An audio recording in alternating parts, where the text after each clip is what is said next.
Tamam. Buyurun. Dear students, the guest speaker of our seminar will be Salih Eroğlu. Salih Eroğlu was born in Konya in 1982. After completing his undergraduate studies in computer engineering at İstanbul Technical University, he received his MBA from Bahçeşehir University. He has taken part in various projects in the telecommunications, finance, education, and capital market sectors as a software engineer, business analyst, and a project manager. He holds PMP, PSM1, KMP1, ITIL, and COBIT certifications in the fields of project management and IT governance. He currently serves as the Planning Office Director at Merkezi Kayıt Kuruluşu. He is married and has one daughter. Thank you very much. You're welcome. Shall I start? Yes, please. Okay, thank you. Actually, Berkay Bey mentioned my CV briefly. I think it covers everything, but maybe I can focus on the certificate side, because getting these certificates in the professional life will be helpful for you, and it will support you if you are interested in management and governance. Actually, it will help you in your domain to become an expert. So PMP is project management professional. PMP means this certificate is given by PMI, Project Management Institute. It's a global institute. And PSM is Professional Scrum Master. The certificate is given by Scrum.org, and it's about agile methodologies. ITIL and COBIT Foundation is about IT governance, which is an important area. And Kanban system design is also about project management, agile. It's about agile project methodologies. Actually, I want to make this presentation interactive, so please, I'll have some questions, and please answer them. I'll be grateful for that. So, okay, let's continue.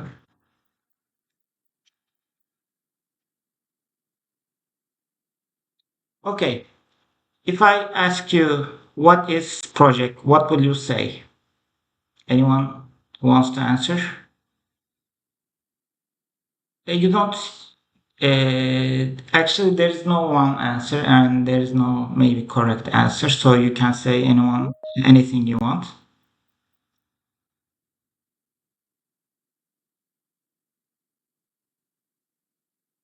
Does anybody? Do you hear me?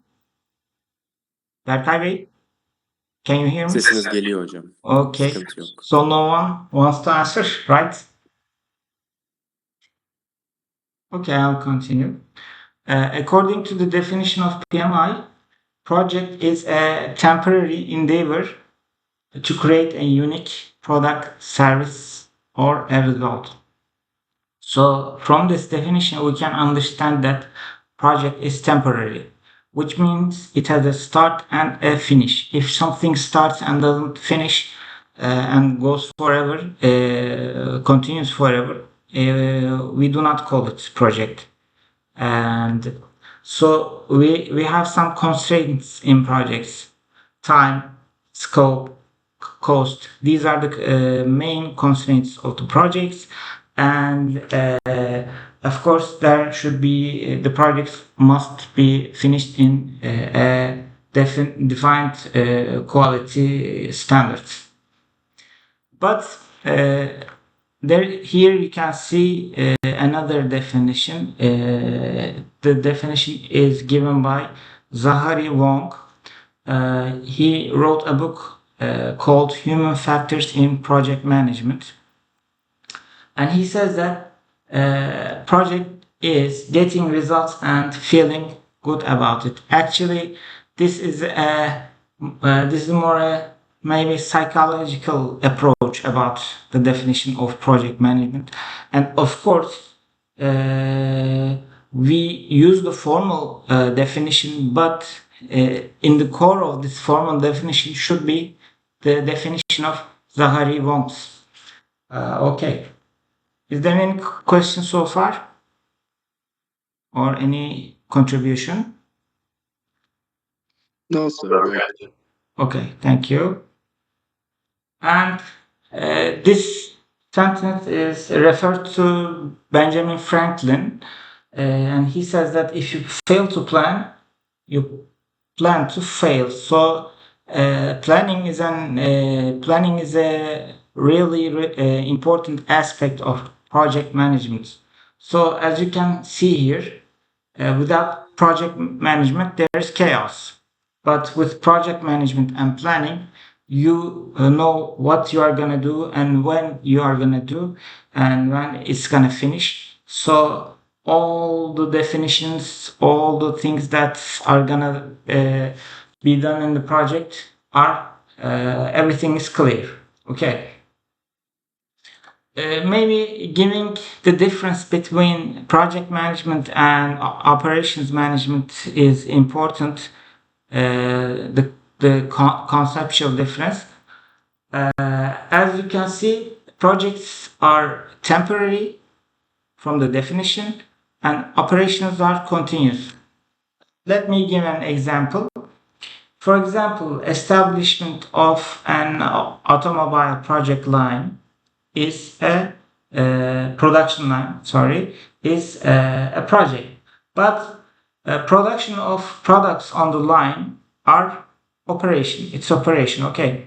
So you produced a car, let's say TOGG, T-O-G-G, for example, the T10X, T10X in Turkish. The first production and all the design, etc., we can call it project. But after the project finishes, we start production. We start producing blue, green, or different colors cars. It is called operations. So we can say that operations are our daily routines.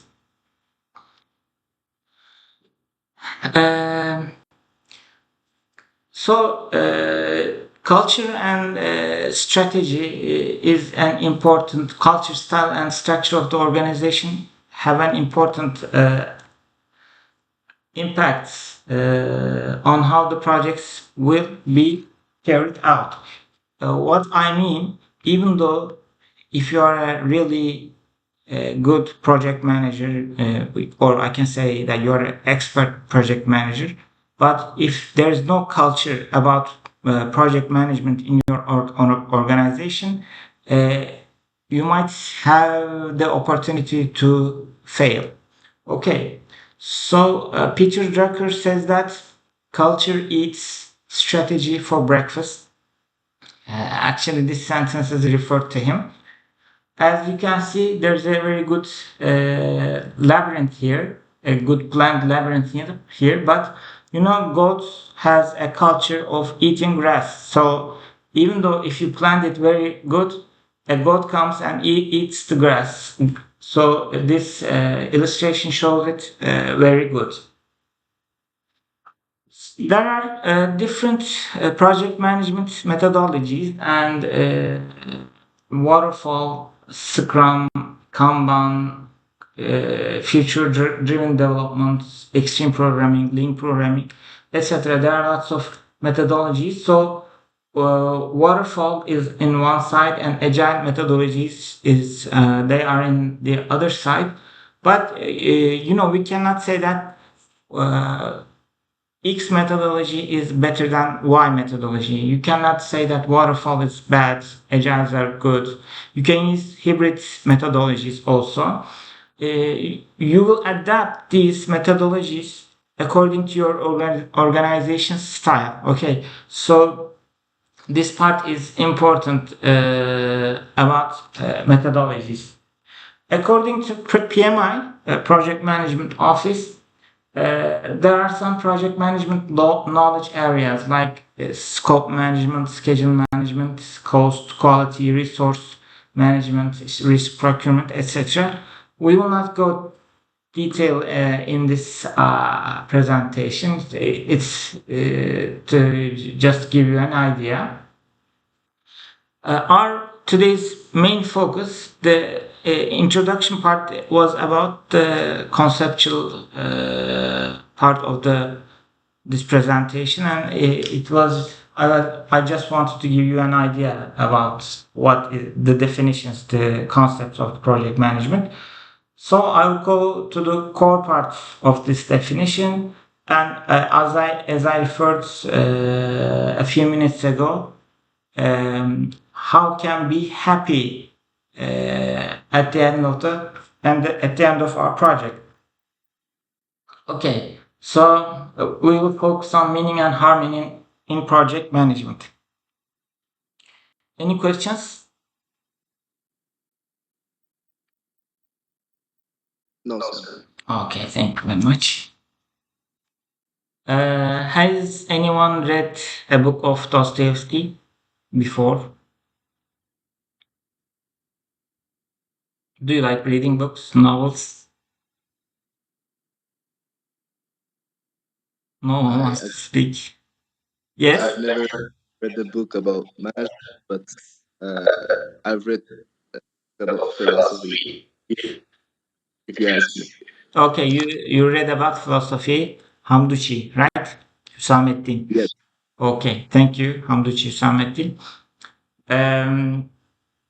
This book is Fyodor Mikhailovich Dostoevsky's novel, and when Dostoevsky was young, he joined a group against the Tsar, the the Tsar of the Russia. Okay, so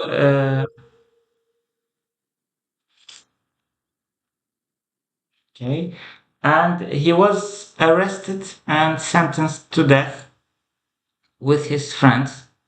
But at the last moment, Tsar forgave them, and instead of death, Dostoevsky was sent to Siberia, and he stayed in Siberia in prison for many years, and he wrote the book House of the Death, based on his prison experience. And in this book, I read 2 times this novel. It's a very interesting novel, so you can read it if you want. There is an interesting observation in this book I saw. Dostoevsky was living with the prisoners in the prison, and the prisoners were assigned to work every day. Okay, and their attitudes changed depending on the nature of the work they were given. So even though they were in prison, they still looked. Okay. So even though they were in prison, they still looked for meaning in the work they did. And Dostoevsky explains this by when the prisoners were only being made to work, they were very reluctant and they were in different attitudes. But if the work had a meaning and value, he says that they were worth seeing, and they looked completely full of joy. They made great efforts and they want to complete the job quickly as possible. So it's interesting because even though these people were in prison, they looked for meaning and value in their work. So according to the meaning and value, they finished it in a happy and quick situation. And if it didn't have a meaning and value, they didn't want to finish the work. Okay. So meaning and value in our projects is very important. And I'll tell another story. This is about the Evelyn paradox. Jerry Harvey wrote this paradox, and he tells us a story. A wife, a husband, mother-in-law, and father-in-law are playing dominoes in a town in Texas. Okay. So father-in-law says, "Let's go to Eveline. We'll have a trip and dinner." And husband, wife, and mother-in-law says, they all say, "Wow, it's a very good idea."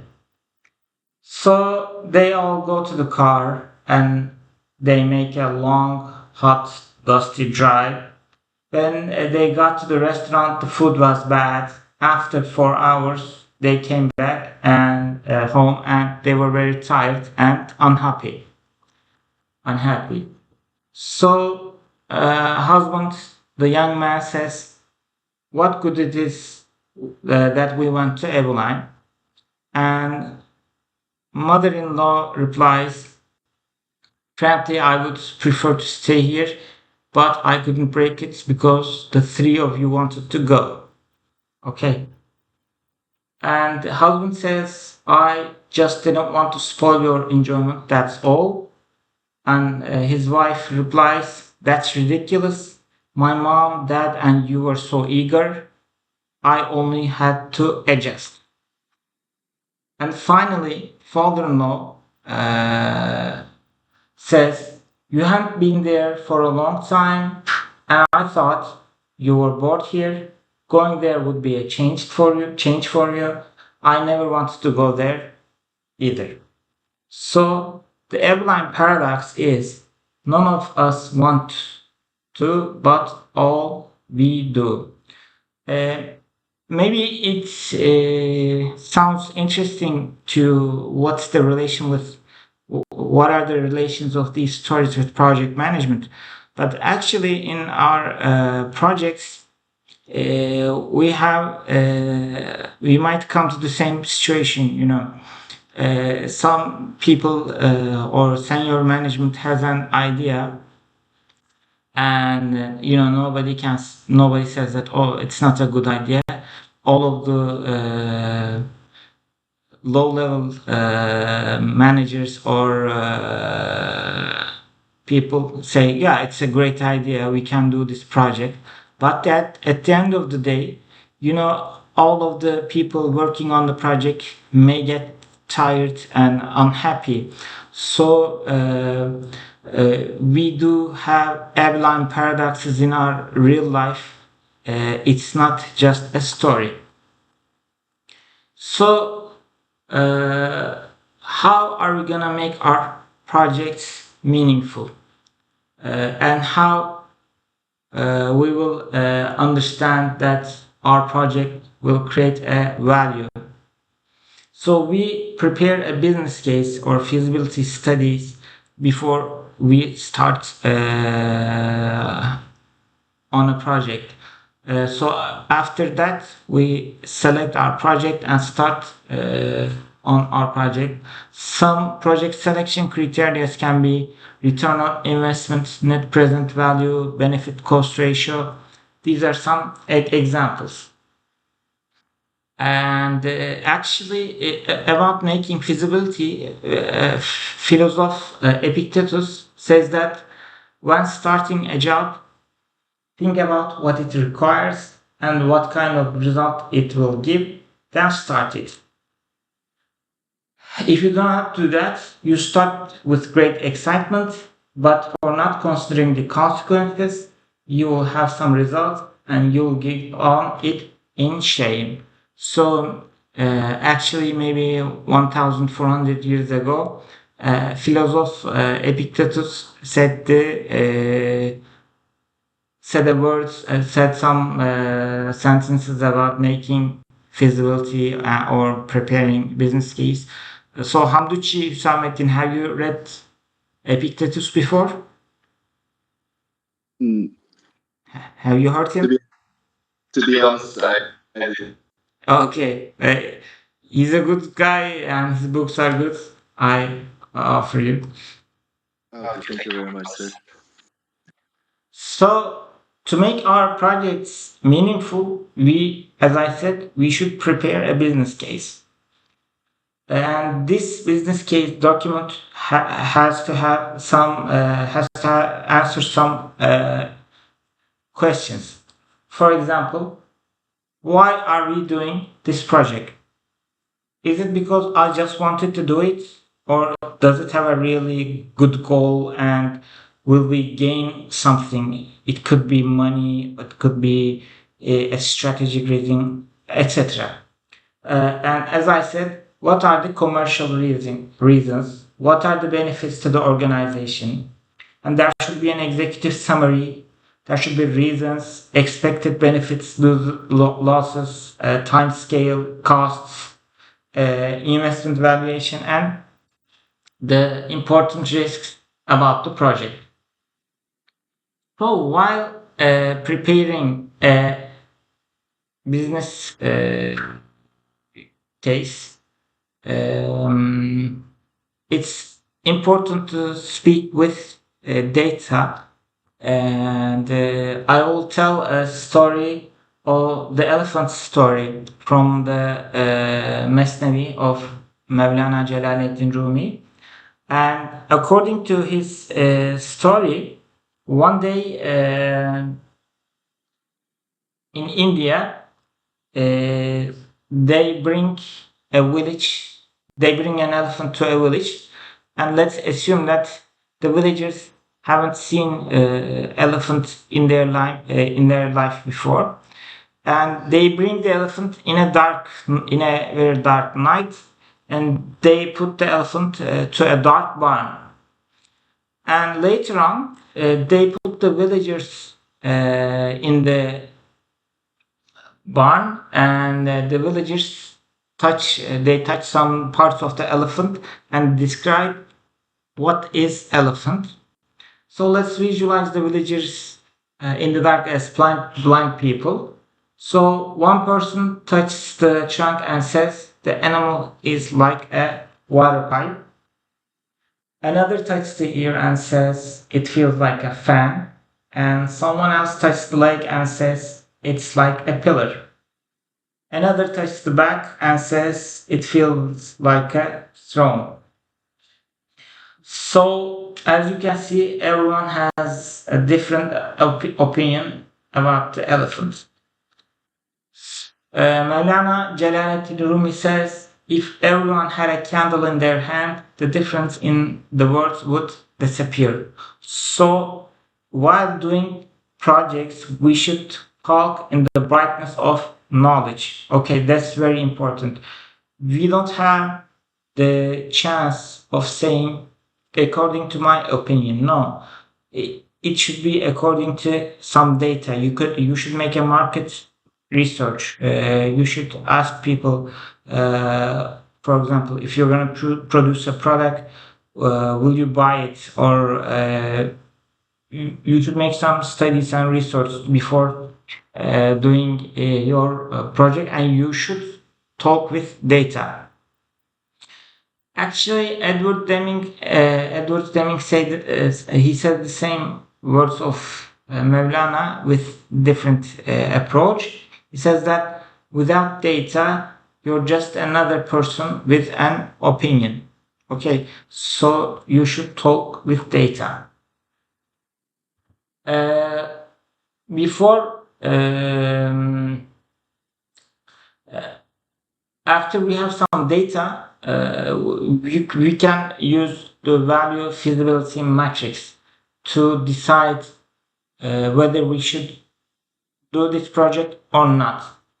For example, if you have lots of effort on this project and it has a low value, you should not do this project.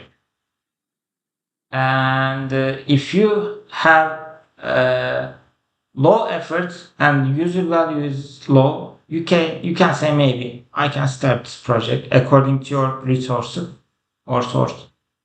If the user value is high but the effort is very high, we can say again maybe we can start.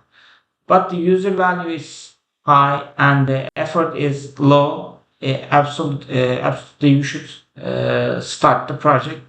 And you can say that you can immediately start the project. So this matrix is very important matrix to give a decision about whether doing or not doing a project. Okay, actually my presentation is the introduction presentation. I give this presentation to as a 2 or 3 hours presentation for students or for the people who want to learn about project management. My presentation is finished. I will talk about some books that reading might be good about project management or management. Is there any question here so far about project management or career in project management?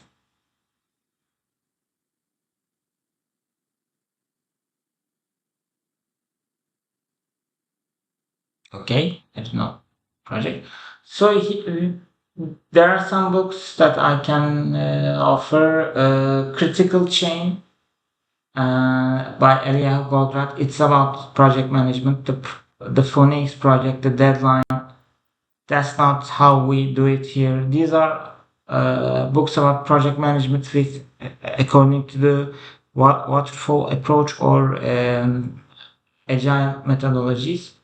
And I can say that the reading book about Prophet Muhammad, the first Spring by Wada Kamfar, is a very good book. It's a strategical approach about the life of Prophet Muhammad and the leadership of Prophet Muhammad by Joel Hayward. These are very good books and it gives you an idea about the leadership and strategic approach of Prophet Muhammad. So here you can find my email, telephone number, and LinkedIn account URL. If you have any questions, you can write anytime to me by email or from WhatsApp, or you can call me. So thank you for listening me. If you have any questions, we can talk further about that topic. If you didn't understand any part of the presentation, I can talk about that. Any questions? No, sir. Thank you, Hamduchi. Thank you very much. Also, I would like to thank Mr. Salih Eroğlu. He is one of my oldest friends. I hope you have a good time with him and learned from him. So thank you for coming and sharing your thoughts with our students.